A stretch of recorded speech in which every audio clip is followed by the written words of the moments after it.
ML Sports Take brought to you by Jammin' Beats and our good friend Trey Waluski of Under Armour Golf. Please like this video and subscribe to my channel. The off-the-field drama, the on-field drama. Stefon Diggs, the Bills, they don't have to talk about that anymore. Sure, there's going to be a little bit of the fallout this week, next week, a little bit of draft talk by default because of the next step and all the rest. But that talk won't be, hey, Stefon Diggs, more off-season stuff. Where was he? Did you talk to Josh Allen? Are those two okay? Blah, blah.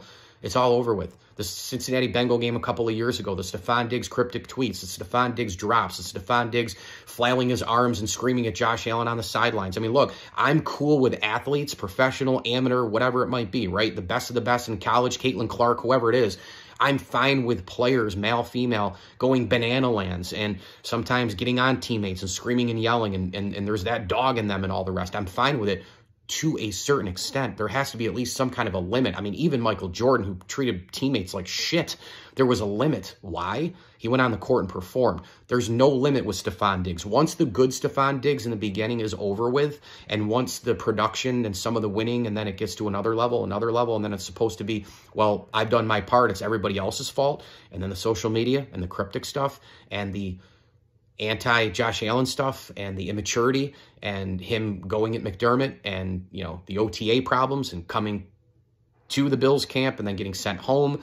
The Bengals thing a couple of years ago, all the sideline tirades, the nonsensical demand for more targets when he was already getting targeted, and then he gets targeted more in 2023 and he completely drops the ball literally and figuratively. I mean, enough's enough after a while. This guy's exhausting. He wears people down, and I kind of like the idea of Dalton Kincaid getting 115, 20 reps in a season. How about Khalil Shakir, what he did last season? How about a little bit more for Dawson Knox? I mean, for God's sakes, you're paying the guy enough money. You just restructured as well, which kind of surprised me. I mean, then you can get another wide receiver or two or three in free agency and the draft combined. Stefon Diggs, time was up, man. He's in his 30s as well. You look at the production, and how about what the Bills got back? Everybody wants to complain about that, or not everybody, but most.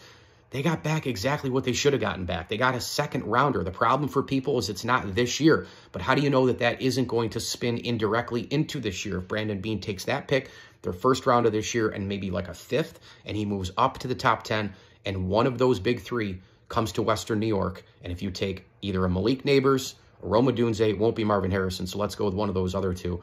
That player, Dawson Knox, Dalton Kincaid, Khalil Shakir, you mean to tell me that that production can't equal Stefon Diggs last year? I'm not talking about Diggs 2-3 years ago. I'm not talking about 27-year-old Diggs. I'm not talking about week one in the first season of, you know, his Bills campaign or year two in the middle of the year. I'm not talking about that Diggs, 27, 28-year-old Diggs. I'm talking about the Diggs from the last 13 games of 2023. You don't think the Bills can make up for that production the way Joe Brady's offense was last year? I think they can. And as far as Houston, with a rookie deal for a quarterback, they're doing exactly what they should. But this is now two teams that have moved off Stefon Diggs. Will they get the good Stefon Diggs? Stay tuned. ML Sports Take, brought to you by our good friends at Elevate Fitness of Syracuse, Burn Dairy, CH Insurance, Rosie's Corner, and Stumbling Monkey Brewing Company.